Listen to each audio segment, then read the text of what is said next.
जो हो रहा है वह भीतर की ऊर्जा से अकारण बहाव है, अनमोटिवेटेड एक्ट जिस पर कृष्ण का सारा कर्म योग खड़ा है। वह जीवन को भविष्य की तरफ से पकड़ना नहीं, वह जीवन को आकांक्षा की तरफ से खींचना नहीं, वरन व्यक्ति के भीतर छिपा जो अवक्तव्य है उसकी ओवरफ्लोइंग है, उसका ऊपर से बह जाना है। कृत्य जिस दिन आपके जीवन ऊर्जा की ओवरफ्लोइंग है, ऊपर से वह बह जाना है, उस दिन निष्काम है।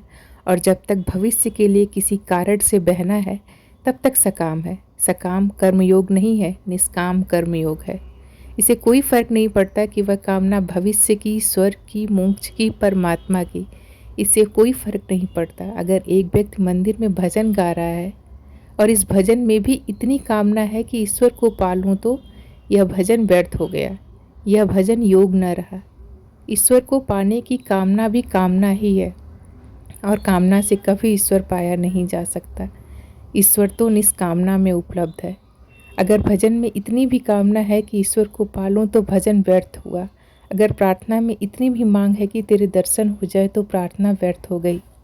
लेकिन प्रार्थना अनमोटिवेटेड है नहीं, किसी को पाने के लिए, वरन भीतर के भाव से जन्मी है और अपने से पूरी है, अपने में पूरी है, आगे कुछ द्वार नहीं खोज रही है, तो प्रार्थना है। और उसी क्षण में प्रार्थना सफल है जिस क्षण प्रार्थना निष्काम है। प्रत्येक कर्म प्रार्थना बन जाता है अगर निष्काम बन जाए, और प्रत्येक प्रार्थना बंधन बन जाती है अगर सकाम बन जाए। लेकिन हम जैसे दुकान चलाते हैं वैसे ही पूजा भी करते हैं। दुकान भी मोटिवेटेड होती है, पूजा भी। दुकान में भी कुछ पाने को होता है, पूजा में भी। पाप भी करते हैं तो कुछ पाने को करते हैं, पुण्य भी करते हैं तो कुछ पाने को करते हैं। और कृष्ण कह रहे हैं कि पाने के लिए करना ही अधर्म है। पाने की आकांक्षा के बिना जो कृत्य का फूल खिलता है, the flowering of the pure act, शुद्ध कर्म जब खिलता है बिना किसी कारण के। इस संबंध में इमैनुअल कांट का नाम लेना जरूरी है। जर्मनी में कांट ने करीब करीब कृष्ण से मिलती जुलती बात कही। उसने कहा कि अगर कर्तव्य में जरा सी भी आकांक्षा है तो कर्तव्य पाप हो गया। जरा सी भी। कर्तव्य तभी कर्तव्य है जब बिल्कुल शुद्ध है, उसमें कोई आकांक्षा नहीं है। यह हमें कठिन पड़ेगा क्योंकि हमारी ज़िंदगी में ऐसा कोई कर्म नहीं है जिससे हमारी पहचान हो, जिससे हम समझ पाए।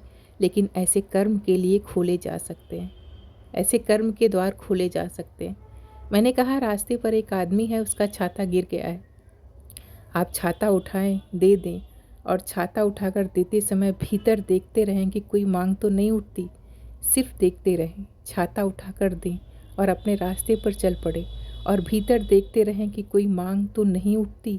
धन्यवाद की भी उठेगी, लेकिन देखते रहें। 2-4 कृत्यों में देखते रहें और अचानक पाएंगे क्या पागलपन है, गिर जाएगी। दिन में तो आदमी एक कृत्य भी अनमोटिवेटेड कर ले, वह कृष्ण की गीता को समझ पा सकता है।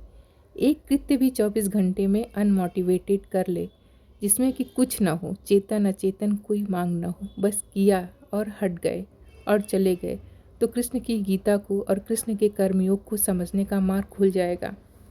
रोज़ गीता ना पढ़ें चलेगा, लेकिन एक कृत्य 24 घंटे में ऐसा खिल जाए जिसमें हमारी कोई भी कामना नहीं है, बस जिसमें करना ही पर्याप्त है, और हम बाहर हो गए और चल पड़े। कठिन नहीं है, अगर थोड़ी खोजबीन करें तो बहुत कठिन नहीं है। छोटी छोटी घटनाओं में उसकी झलक मिल सकती है। और यह जो कृष्ण अर्जुन से कह रहे हैं वह पूरा का पूरा प्रयोगात्मक है, होगा ही। या कोई गुरुकुल में बैठकर किसी वृक्ष के तले किसी आश्रम में हुई चर्चा नहीं है। यह युद्ध के स्थल पर है, जहाँ सघन कर्म प्रतीक्षा कर रहा है, वहाँ हुई चर्चा है। यह चर्चा किसी शांत वट वृक्ष के नीचे बैठकर कोई तत्व चर्चा नहीं है। यह कोरी तत्व चर्चा नहीं है। यह सघन कर्म के बीच ठीक युद्ध के क्षण में युद्ध से ज़्यादा सघन कृत्य और क्या होगा, वहाँ हुई यह चर्चा है। और अर्जुन से कृष्ण कह रहे हैं, अगर स्वर्ग तक भी कामना मन में है किसी भी विषय की तो सब व्यर्थ हो जाता है। कर्मयोग का सार कर्म ऋण का कामना है। काम से कामना गई। हमने तो काम शब्द ही रखा हुआ है कर्म के लिए, क्योंकि काम कामना से ही बनता है।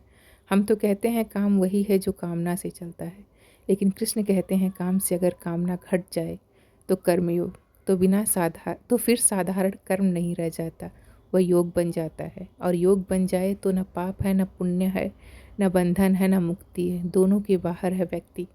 हे अर्जुन, सब वेद तीनों गुणों के कार्य रूप संसार को विषय करने वाले अर्थात प्रकाश करने वाले हैं। इसलिए तू असंसारी अर्थात निष्कामी और सुख दुखादि द्वंद्वों से रहित नित्य वस्तु में स्थित तथा योग क्षेम को न चाहने वाला और आत्मवान हो। राग और द्वेष से मुक्त, द्वंद्व से रहित और शून्य। राग और द्वेष से मुक्त दो में से एक पर होना सदा आसान है। राग में होना आसान है, विराग में भी होना आसान है। विराग द्वेष है, धन को पकड़ना आसान है, धन को त्यागना आसान है। पकड़ना राग है, त्यागना द्वेष है। राग और द्वेष दोनों से मुक्त हो जाओ, शून्य हो जाओ, रिक्त हो जाओ, तो जिसे महावीर ने वीत रागता कहा है उसे उपलब्ध होता है व्यक्ति। द्वंद्व में चुनाव आसान है, चुनाव रहित होना कठिन है। चॉइस आसान है, चॉइसलेसनेस कठिन है। कहें मन को कि इसे चुनते हैं तो मन कहता है ठीक है, कहें मन को इसके विपरीत चुनते हैं तो भी मन कहता है ठीक है। चुनो जरूर, क्योंकि जहाँ तक चुनाव है वहाँ तक मन जी सकता है, चुनाव कोई भी हो। इससे फ़र्क नहीं पड़ता, घर चुनो, जंगल चुनो, मित्रता चुनो, शत्रुता चुनो, धन चुनो, धन विरोध चुनो, कुछ भी चुनो, प्रेम चुनो, घृणा चुनो, क्रोध चुनो, क्षमा चुनो, कुछ भी चुनो। चॉइस हो तो मन जीता, लेकिन कुछ भी मत चुनो तो मन तत्काल गिर जाता है। मन के आधार गिर जाते हैं। चॉइस मन का आधार है, चुनाव मन का प्राण है। इसलिए जब तक चुनाव चलता है जीवन में, तब तक आप कितना ही चुनाव बदलते रहें, इससे कुछ फ़र्क नहीं पड़ता। संसार छोड़े, मोक्ष चुने, पदार्थ छोड़े, परमात्मा चुने, पाप छोड़े, पुण्य चुने, कुछ भी चुने। ये सवाल नहीं है कि आप क्या चुनते हैं, सवाल गहरे में यह है कि क्या आप चुनते हैं। अगर चुनते हैं, अगर चॉइस है तो द्वंद्व रहेगा, क्योंकि किसी को छोड़ते हैं और किसी को चुनते हैं। यह भी समझ लेना ज़रूरी है कि जिसे छोड़ते हैं उसे पूरा कभी नहीं छोड़ पा सकते, क्योंकि जिसे छोड़ना पड़ता है उसकी मन में गहरी पकड़ होती है। नहीं तो छोड़ना क्यों पड़ेगा। अगर एक आदमी के मन में धन की कोई पकड़ ना हो तो वह धन का त्याग कैसे करेगा। त्याग के